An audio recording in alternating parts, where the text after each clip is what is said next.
তৃতীয় শ্রেণীর দ্বিতীয় পর্যায়ক্রমিক মূল্যায়নের ইংলিশের ৮ নম্বর স্কুলের প্রশ্নের উত্তরগুলো আলোচনা করব।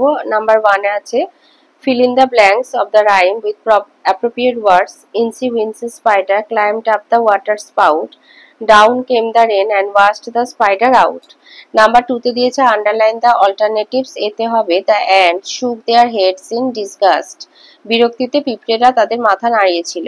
B cholera disease spread by housefly. মাছি কলেরা রোগ ছড়ায়। C a hornbill eats lizards. D the main source of water জলের প্রধান উৎস রেন অ্যান্ড স্নো। থ্রিতে আছে ম্যাচ করতে হবে ওয়াটার হবে কামস ফ্রম ভেরিয়াস সোর্সেস। বিতে নাউল হবে হুডস। সিতে ক্রেন হবে eats tiny water plants and animals. Number 4 এ দিয়েছে how do men pollute water মানুষ কিভাবে জলকে দূষিত করে। লিখবে chemicals from factories garbage and other waste product মানে কলকারখানা থেকে রাসায়নিক পদার্থ আবর্জনা এবং অন্যান্য বর্জ্য পদার্থ প্রডিউসড বাই ম্যান যেগুলো মানুষের দ্বারা উৎপন্ন হয় পলিউট ওয়াটার। বিতে বলেছে why was the peacock very proud ময়ূরটি কেন গর্বিত ছিল। The peacock was very proud for his beauty ময়ূরটি তার সৌন্দর্যের জন্য গর্বিত ছিল। সিতে দিয়েছে what was the dream seen by Ruby Ruby কি স্বপ্ন দেখেছিল। Ruby dream that she was walking on the road সে রাস্তা দিয়ে হাঁটছে and was feeling very thirsty সে খুবই পিপাসার্ত। But there was not a single drop of water anywhere কিন্তু কোথাও এক ফোঁটাও একটা জলের ফোঁটা কোথাও ছিল না। দিতে দিয়েছে what will happen if all the sources of water get dried বলছে কি ঘটবে যদি জলের সমস্ত উৎসগুলো শুকিয়ে যায়। We will not be survive আমরা বাঁচতে পারবো না if all the sources of water get dried যদি সমস্ত জলের উৎসগুলো শুকিয়ে যায়। ইতে বলেছে which fish among the three friends was the wisest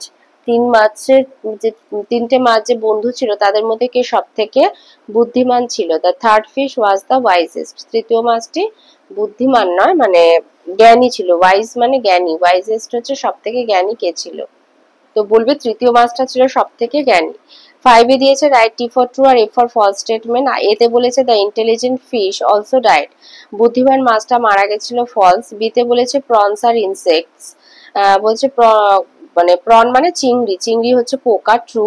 সিতে দিয়েছে ক্র্যাবস হ্যাভ ওয়েবড ফিট বলছে কাঁকড়াদের লিপ্ত পদ আছে যেরকম হাঁসেদের আঙুলগুলো পাতলা চামড়া দিয়ে জোড়া থাকে ওটাকে লিপ্ত পদ বলা হয় সাঁতারের সুবিধার জন্য তো বলছে ওটা কাঁকড়াদের আছে ফলস। ডিতে বলেছে vulture can not fly very high in the sky vulture মানে শকুন বলছে অনেক উঁচুতে উঠতে পারে না আকাশে অনেক উঁচুতে উঠতে পারে না তাই এটা ফলস। 6 এ কালাম ম্যাচ করতে হবে গিলস হচ্ছে ব্রিথ ফুলকা শ্বাসকার্যে সহায়তা করে হিলসটা হচ্ছে স্যালাইন ওয়াটারে থাকে গার্বেজ হচ্ছে পলিউশন করে স্নো মাউন্টেনে থাকে নাইট হচ্ছে আউল পেঁচা নিশাচর ট্রি হলো রেনকে ডেকে আনে। 7 এ দিয়েছে fill in the blanks with words from the help box এই হেল বক্সের শব্দ আছে এখানে বসাতে হবে। এতে the proud peacock spread out his colourful feathers for display গর্বিত ময়ূরটি তার রঙিন পালকগুলোকে মেলে দিয়েছিল দেখানোর জন্য যে কতটা সুন্দর। B mosquito is a harmful insect মশা হচ্ছে ক্ষতিকর পতঙ্গ। C ants continued with their hard work পিঁপড়েরা তাদের মানে ঘাস ফড়িংটাকে আর কি কথা বলার পরেও তারা আবার তাদের কঠোর পরিশ্রম করতে শুরু করেছিল। ডি দ্য ইন্টেলিজেন্ট ফিশ বুদ্ধিমান মাছ thought for a way to escape পালানোর একটা রাস্তা বের করেছিল বা উপায় বের করেছিল। 8 এ দিয়েছে চুজ দ্য কারেক্ট অ্যান্সার এতে হবে guppy fish eats mosquitoes larva বলেছে গাপ্পি মাছ মশাদের লার্ভা খায়। B electricity is generated from water তো বিদ্যুৎ জল থেকে উৎপন্ন করা হয়। 9 এ দিয়েছে রাইট টি ফর ট্রু আর এ ফর ফলস স্টেটমেন্ট এতে বলেছে the grasshopper spend the winter playing music বলছে সারা শীতটা ঘাসফড়িং বাজনা বাজিয়ে কাটিয়েছিল ফলস ওটা সামার হবে। বি দ্য গ্লোওয়ার মানে জোনাকি is different from the other insect অন্য পতঙ্গ থেকে এদের আলাদা true. C the peacock was sorry for his beauty ময়ূর তার সৌন্দর্যের জন্য দুঃখিত ছিল false. D electricity is also generated from water তড়িৎ জল থেকে উৎপন্ন করা যায় ট্রু।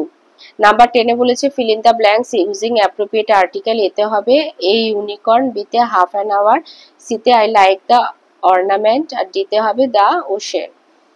11 এ বলেছে identify the parts of speech. If হচ্ছে কনজাংশন আর ও হচ্ছে ইন্টারজেকশন।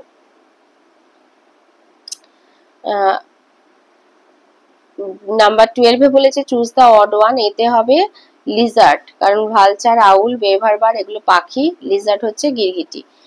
বিতে বলেছে হুফ, হর্ন, টেল আর ভেনাস। ভেনাস হচ্ছে বুধ গ্রহ। তো এগুলো হচ্ছে হুফ মানে খুর, হর্ন হচ্ছে শিং, টেল হচ্ছে লেজ, এগুলো প্রাণীদের থাকে। সিতে পজিটিভ, রিফ্লেক্সিভ, পার্সোনাল এগুলো প্রোনাউন, তো প্রেডিকেটটা আলাদা।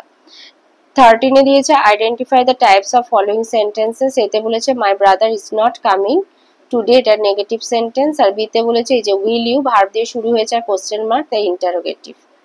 14 এ দিয়েছে show the syllables of the following word. Washerman, washer আর man. Ornament, ornament. Appropriate, appropriate. 15 এ দিয়েছে আইডেন্টিফাই দ্য জেন্ডার। থান্ডার হলো নিউটার জেন্ডার, অরফ্যান হচ্ছে common gender, window neuter, empress feminine gender. 16 এ বলছে change the number. Deer, deer, geese, goose, pastry, pastries, half, halves, halves, half.